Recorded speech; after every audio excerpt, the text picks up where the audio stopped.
I have a question for you. Yeah.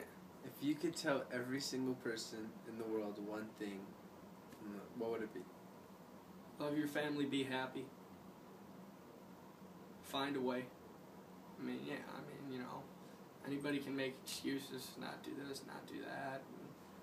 But, if you really want it, find a way. Think about what's, the one purpose everyone wants fulfilled in their life. It might be money, it might be this, but what does that really lead up to? Happiness.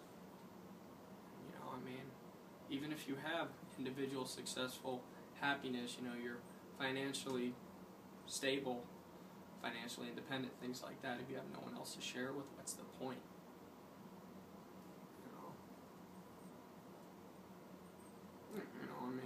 Just because something's hard, you shouldn't, not go through with it. Even though it might be a tough situation, a tough time, it goes back to that narrative arc where you're going to sit there and go,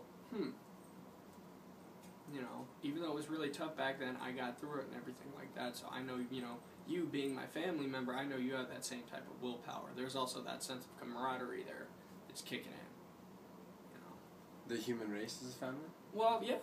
You could extend it to that.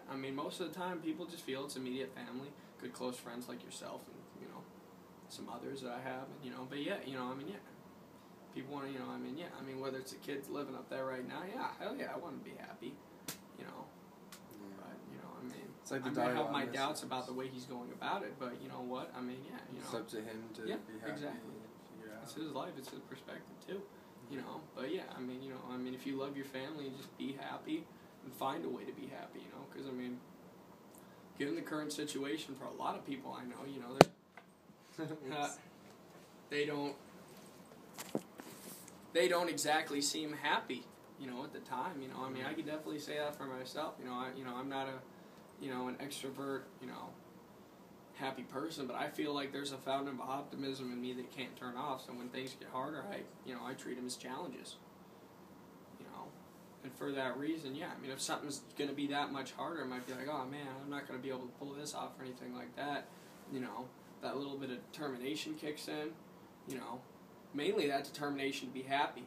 It's like, yeah, I got it done, I accomplished it, let me flaunt what I got done, I can understand that for a little bit, but what's the goal? Yeah, it's if happy. The process wasn't happiness, then well, yeah, how could that be and the thing is that, yeah, it's one of those things, people might work hard, they might go to school for, 8-10 years, trying to do a certain profession, everything like that, if you kill yourself for that 10 years and that happens to be your 20s, when you're living 30 to 50, if you're living a very stressful life and, you're not happy after that, or yeah, like even if you are happy from 30 to 50, but from 10 or 20 to 30 you weren't. Yeah. Or, it was just like I never understood that, sacrificing. I understand long-term gratification, like delayed happiness, Well, yeah. But there's a difference in that and actually finding happiness and joy through what you're doing, like the present moment, Well, yeah. Well, even the thing through is, work, through school. Well, yeah. I don't know. In a way, I almost take a utilitarianistic approach when thinking about happiness. Sometimes, you've got the hedons and the dolores, and the hedons are like the pluses, the dolores are like the negatives. Think about it like that.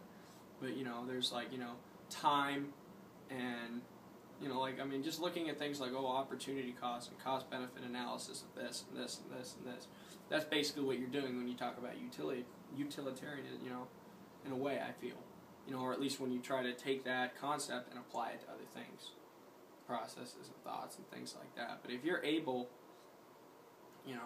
to find that happiness and go, okay, well, even if, I not necessarily piss away, but, spend 10 years of my life going to school, if I have a little bit of fun doing that, getting an education too, then going out and, 30 to 50, 55, having fun the rest of my life, being set with a pension or something like that, is that 25 years of happiness worth the 10 years of struggle? A lot of people would say yes, but depending on, even if you went to school for 10 years just to only end up getting like a tech job or just being a physician's assistant. I think it's just an attitude thing, though. I think you can be happy no matter what you're doing. It's just your intention. Well, yeah. The intention matters too. Some people might say, oh, I want to do this because I get to help people, or I get to do this because, it's enriching to me. I might be able to enrich others. But when it comes down to it, I mean, yeah, I mean, Experiment. you gotta look at,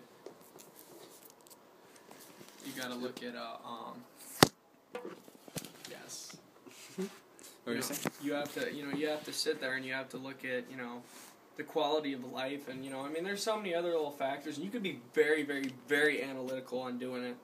And that's the thing, that's why I don't think philosophy has, and probably never will, sit there and try to touch happiness. That, in its own sense, I feel is almost like that other thought, that concept of love and everything like that. Like, it's still around, but, I heard that through that, maybe it's, a sense of community through the human brotherhood and mankind, where there's love in that. You can find love in everything. Just like you can almost find happiness in everything if you really try to look for it. And that's why I would say definitely.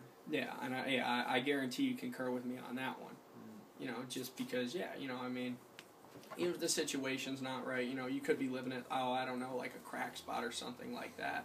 But, maybe, your thing happens to be, I don't know, like music or, playing the harmonica or something.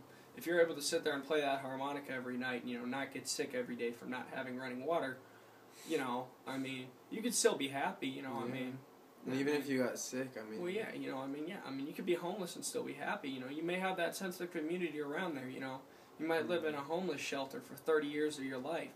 But, and you might have everything, you might have your life's work written down on napkins.